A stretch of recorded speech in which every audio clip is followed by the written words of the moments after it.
Sejam sempre bem-vindos, senhoras e senhores da terceira série do Paraná. É sempre uma alegria e uma honra compartilhar este modesto tempo e espaço com vocês. Eu sou o professor Antônio. Enquanto você se acomoda e se prepara para a aula de língua portuguesa, vamos aos nossos recados. Primeiro, se você está acompanhando pela TV aberta, vem tranquilo, tome nota. Este exercício é muito produtivo no processo de aquisição de línguas e este material que você produzir vai te ajudar na resolução das atividades que você pega periodicamente na escola, ok? Além de tudo, você ainda pode entregar esse material quando tudo isso passar e vai passar para o seu professor. Tenho certeza que você é capaz de surpreendê-lo. Agora, se você tem acesso à web, à rede mundial de computadores e tem na sua casa o aplicativo Aula Paraná baixado em algum celular, fica logado com o @escola e não se esqueça de responder diariamente a questão obrigatória. É ela que garante a sua presença, a sua participação no sistema. Aproveita para interagir com o seu professor, com o seu pedagogo no Classroom. Esse espaço foi feito para vocês. Ok? Vamos lá, minha gente. O que vamos estudar hoje? Objetivos da aula. Ler e analisar o conto O Ovo e a Galinha, de Clarice Lispector. Vamos revisitar essa autora. Identificando efeitos de sentidos de expressões, estabelecendo relações lógico-discursivas marcadas por conjunções. 2. Reconhecer efeitos de sentidos produzidos pela ironia e outras figuras de linguagem e os decorrentes da exploração de recursos morfossintáticos. E, finalmente, num terceiro e dialético movimento, inferir o sentido de expressões, né?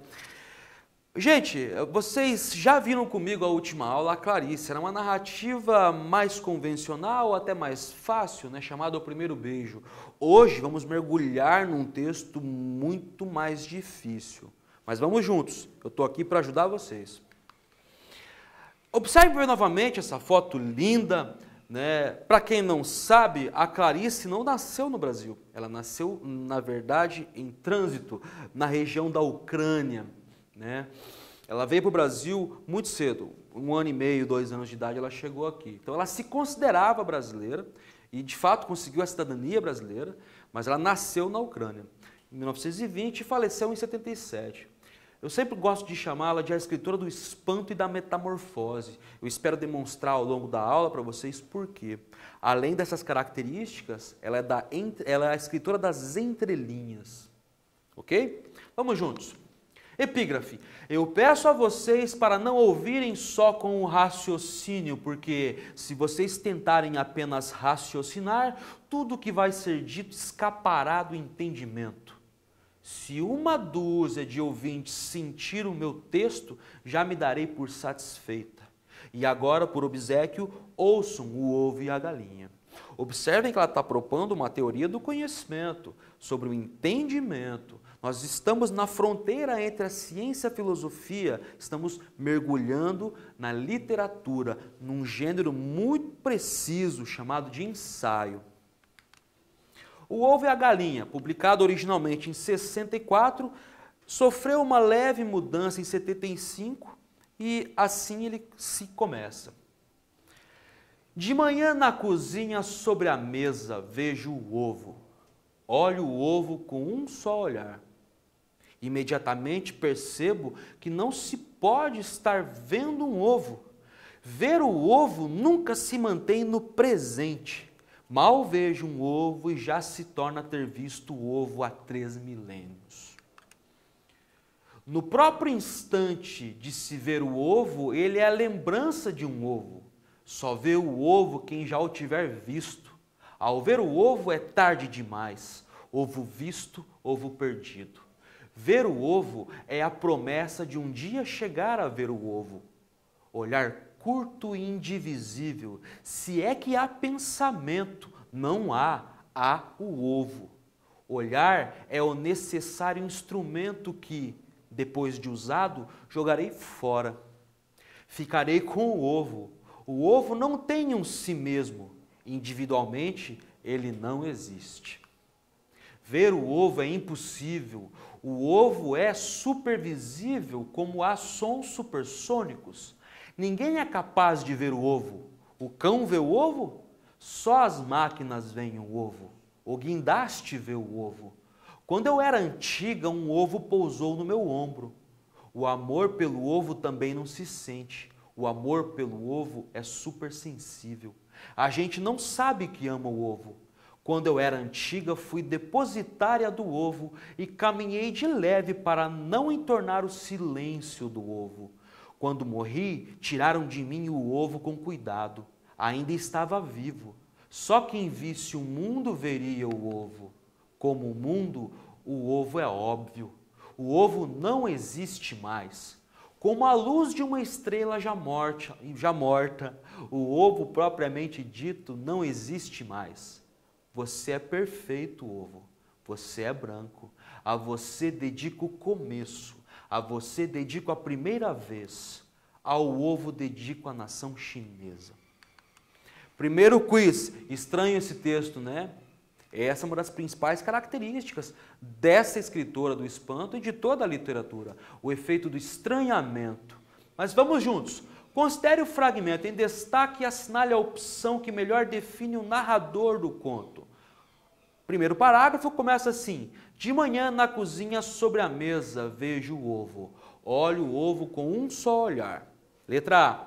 Narrador onisciente em terceira pessoa. Letra B. Narrador protagonista em primeira pessoa. Releiam aí com atenção, observem o emprego do verbo, ele ajuda vocês a responderem. Respondam que eu já volto comentando com vocês.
Gente, esta questão recorrente do narrador serve para que a gente assimile perfeitamente esta maquinaria do discurso. Qual é o narrador aqui empregado?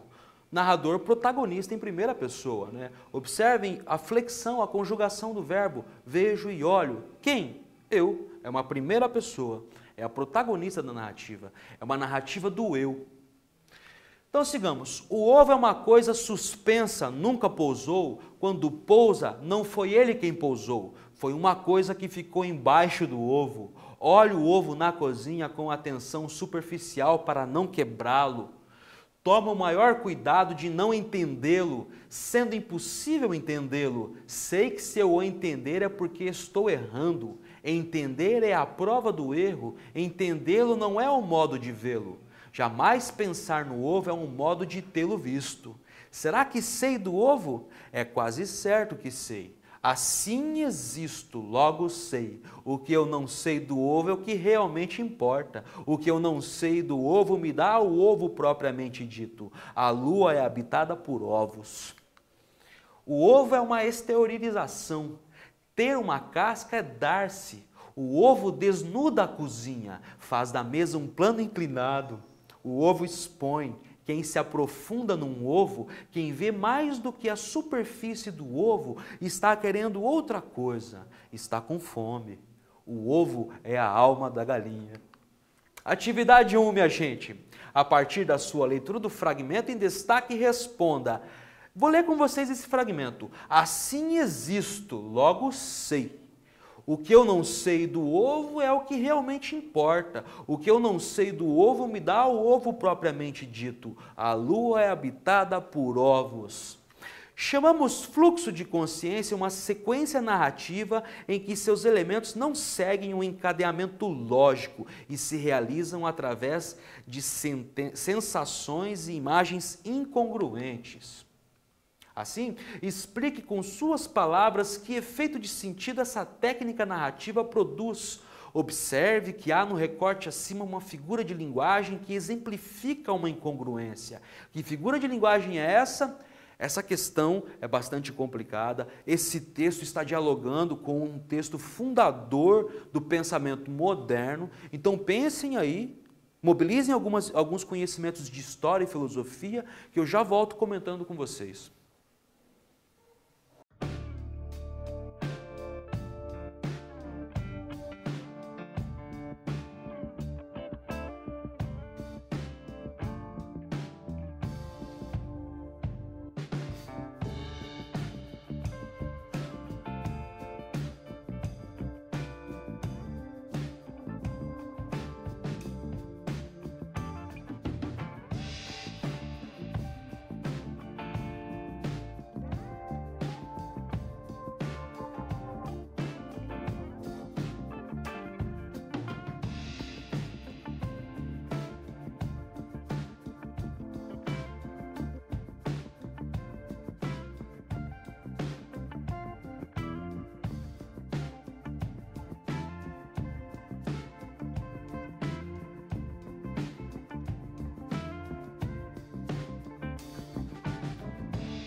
Não se esqueçam, minha gente, o ovo é a alma da galinha. Vamos juntos. Qual é a resposta possível? O fluxo de consciência demonstra a confusão entre o que é narrado, o que é fato e o que é pensado, imaginado pela narradora.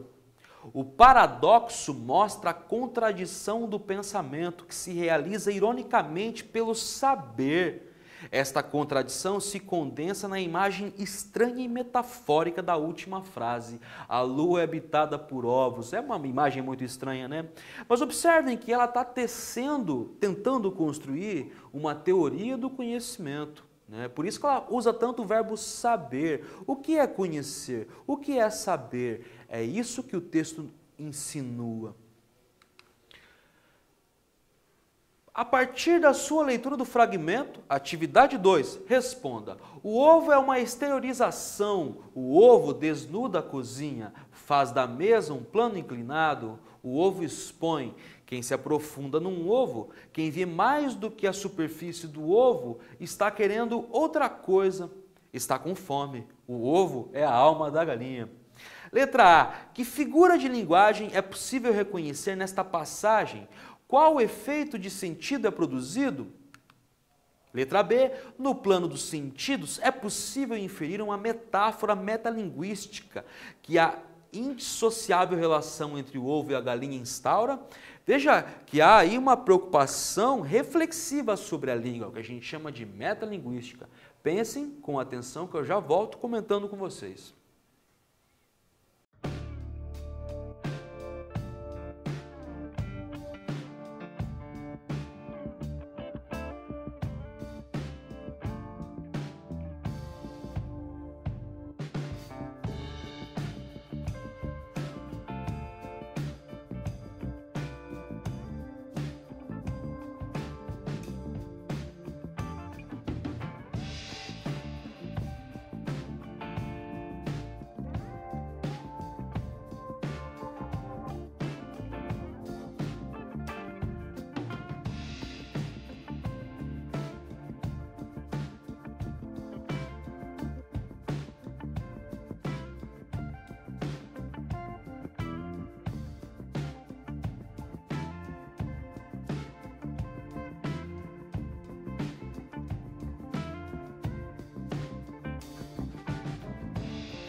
Gente, vamos junto, que essas questões eu sei que são difíceis. E o próprio texto é muito exigente. Letra A. A anáfora da palavra ovo, exaustivamente reiterada, repetida, provoca humor, uma quebra de expectativa e ironia, e se cristaliza com o subversivo diálogo proverbial, com o provérbio, né? Quem veio primeiro, o ovo ou a galinha? Observem que a autora, a narradora mais propriamente dita, está dialogando tanto com o conhecimento popular quanto com o conhecimento sofisticado da filosofia moderna, que a gente já vai ver um pouco mais adiante. Olha como o ovo se repete ao longo do texto. Ouvindo, vocês percebem como ele se repete. Há uma razão estética para isso. Letra B, a metáfora metalinguística consiste em tomar o ovo como o escrito e a galinha como o escritor. Essa é uma das possibilidades de leitura, é uma hipótese de leitura. Quem veio primeiro? O escritor ou o escrito, né? Em verdade, trata-se de uma dupla metáfora, pois se ampara na necessária relação entre o ovo e a galinha, entre o escritor e o escrito. O ovo é um duplo da galinha, assim como a forma ou a fórmula é um duplo indissociável, inseparável da narrativa. Assim como o significado é a alma do significante, o ovo é a alma da galinha, porque esta traz dentro de si aquele. Note-se que esta duplicação é ambivalente e reversível. Observe ainda que também a literatura é uma duplicação do mundo, que traz em si o próprio mundo. A tautologia, esse movimento repetitivo, paradoxal e circular do texto sobre o ovo, reproduz sua forma oval, ovoide, né? O texto mesmo é um ovo. Então sigamos com nossa narrativa. O ovo é coisa que precisa tomar cuidado, por isso a galinha é o disfarce do ovo. Para que o ovo atravesse os tempos, a galinha existe. Mãe é para isso. O ovo vive foragido por estar sempre adiantado demais para a sua época. O ovo, por enquanto, será sempre revolucionário. Ele vive dentro da galinha para que não o chamem de branco. O ovo é branco mesmo, mas não pode ser chamado de branco. Não porque isso faça mal a ele, mas as pessoas que o chamam o ovo de branco, essas pessoas morrem para a vida. Chamar de branco aquilo que é branco pode destruir a humanidade. Uma vez um homem foi acusado de ser o que ele era e foi chamado de aquele homem. Não tinham mentido, ele era, mas até hoje ainda não nos recuperamos, uns após outros. A lei geral para continuarmos vivos pode-se dizer um rosto bonito, mas quem disser o rosto morre por ter esgotado o assunto. Segundo quiz para vocês, jogo rápido. Considere o fragmento e assinale a questão.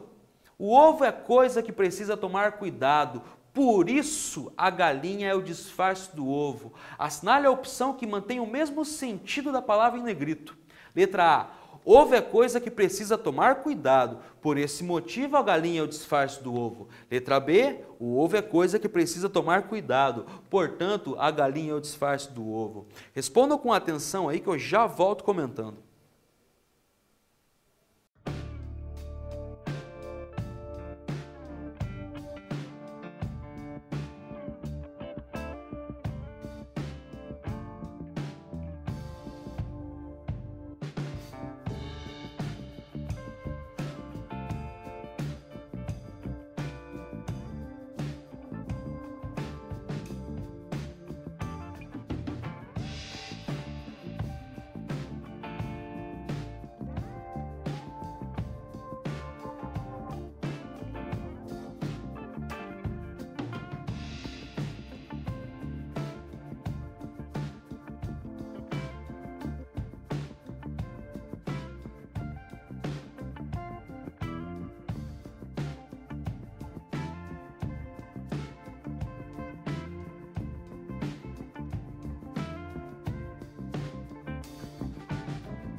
Gente, essa questão é objetiva. Qual que é a resposta? Que mantém o mesmo significado.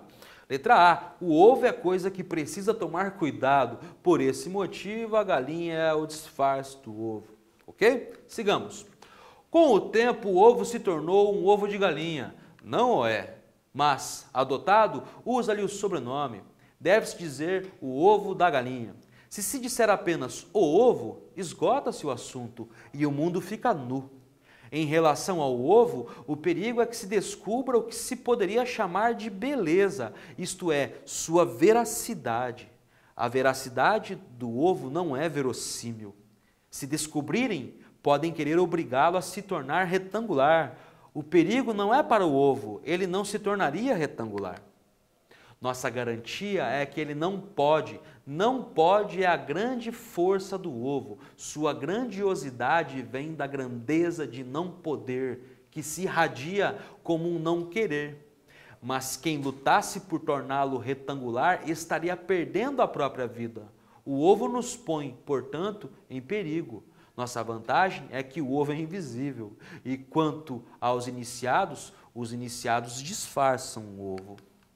Atividade 3, minha gente. A partir da sua leitura, responda. O fragmento é esse e o comando diz o seguinte: você sabe o que é verossímil? Percebeu como o narrador aproxima semanticamente, no significado, dois substantivos por meio de uma expressão que se condensa no uso final de um adjetivo? Respondam aí com atenção que eu já volto comentando com vocês o gabarito.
Gente, complementando a questão, observem, aqui nós temos uma interrogativa para ajudar vocês na construção dessa resposta. Eu quero que você explique com suas palavras a relação entre a veracidade e a verossimilhança que a beleza implicada instaura.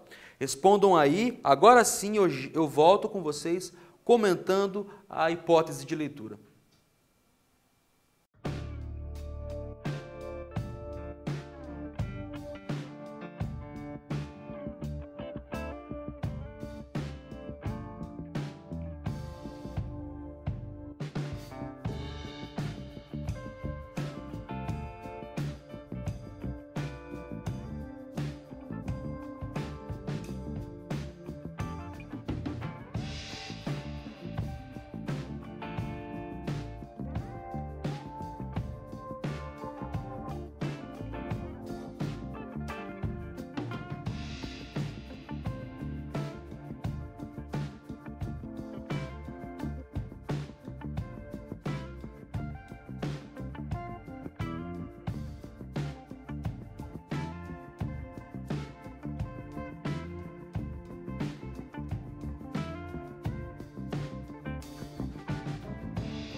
Vamos junto, minha gente. Eu sei que essas questões estão bastante difíceis, exigentes, mas eu sei que vocês também são capazes.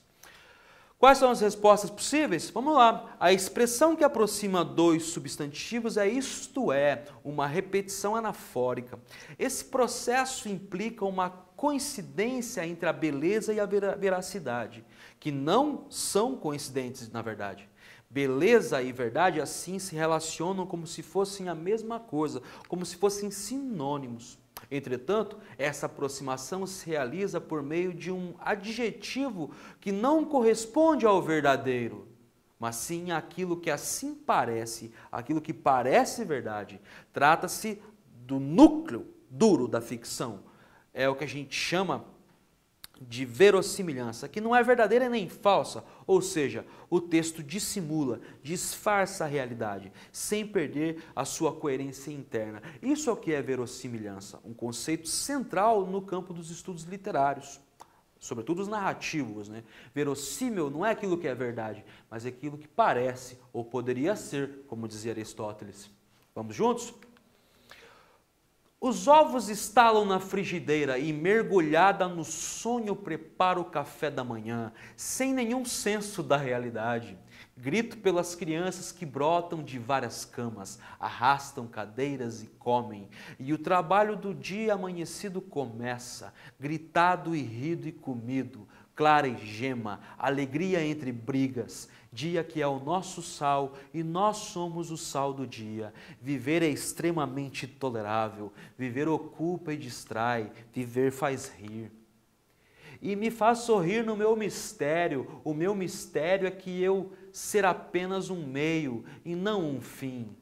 Tem-me dado a mais maliciosa das liberdades. Não sou boba e aproveito, inclusive faço um mal aos outros que, francamente, o falso emprego que me deram para disfarçar a minha verdadeira função, pois aproveito o falso emprego e dele faço o meu verdadeiro, inclusive o dinheiro que me dão como diária para facilitar minha vida, de modo a que o ovo se faça, pois esse dinheiro eu tenho usado para outros fins. Desvio de verba, ultimamente comprei ações da Brahma e estou rica.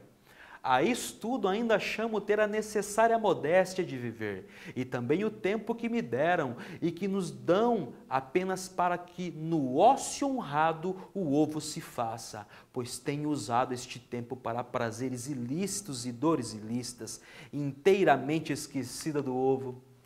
Última questão, minha gente, discursiva, atividade 4. A partir da sua leitura, responda.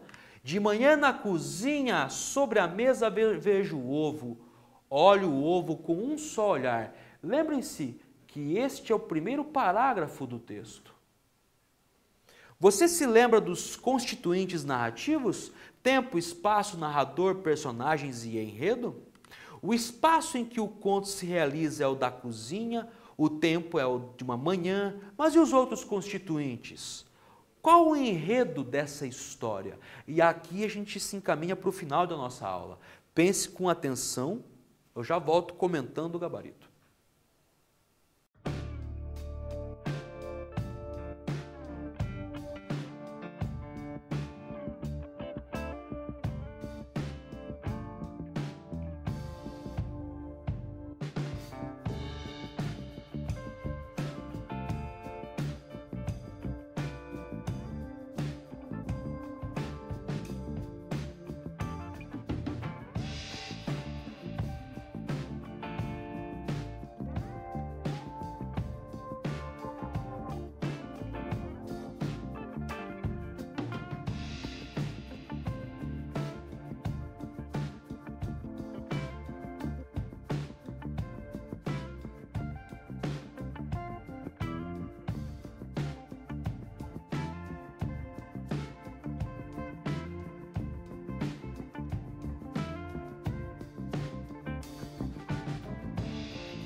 Gente, observaram o movimento circular que simula, imita, mimetiza a própria forma do ovo? É disso que se trata. Mas que enredo é esse? Há um enredo, uma ação propriamente dita? Vamos lá então. O texto praticamente não tem enredo, é a história de uma mãe que prepara o café da manhã para a família. A história só serve de entrada para uma longa reflexão ensaística sobre o ovo, a arte e a vida. Reflexão atravessada pela simbologia do ovo, pela filosofia e, de modo dissimulado, pela própria literatura, pela arte literária. O texto, assim, reproduz geometricamente a forma do ovo. Assim, a literatura clariciana, ou da Clarice, opera uma desmontagem dos gêneros e dos sistemas interpretativos. O conto se realiza como um ensaio. E o trabalho de interpretação exige não apenas um esforço racional, mas sensorial. Como o ovo, a literatura de Clarice não é feita para ser entendida, é para ser também sentida. Entender é a prova do erro, nos diz o narrador. E não é assim a vida? O ser em seu devir? Nós não somos atravessados e tentamos iluminar o mundo com a razão, como fazia Descartes no início da modernidade. Mas também nós somos atravessados por aquilo que nos toca os afetos. É essa teoria do conhecimento que esse texto nos propõe. Saber o mundo, compreender o mundo não envolve só a razão, mas o sentimento. Epílogo da nossa aula, minha gente. Observem essa imagem, ela traz em si uma mensagem. E aqui um próprio recorte de um outro conto da Clarice. A coragem de ser o outro que se é, a de nascer do próprio parto e de largar no chão o corpo antigo. O que vimos hoje, então? Lemos e analisamos o conto O Ovo e a Galinha, de Clarice Lispector, compreendemos os efeitos de sentido de expressões no texto e, finalmente, reconhecemos os efeitos de sentido de algumas figuras de linguagem do texto. O que eu tinha para dizer para vocês era basicamente isso. Deixo sempre um abraço carinhoso com vocês e não se esqueçam, a alma do ovo é a galinha, ou o ovo é a alma da galinha. Enfim.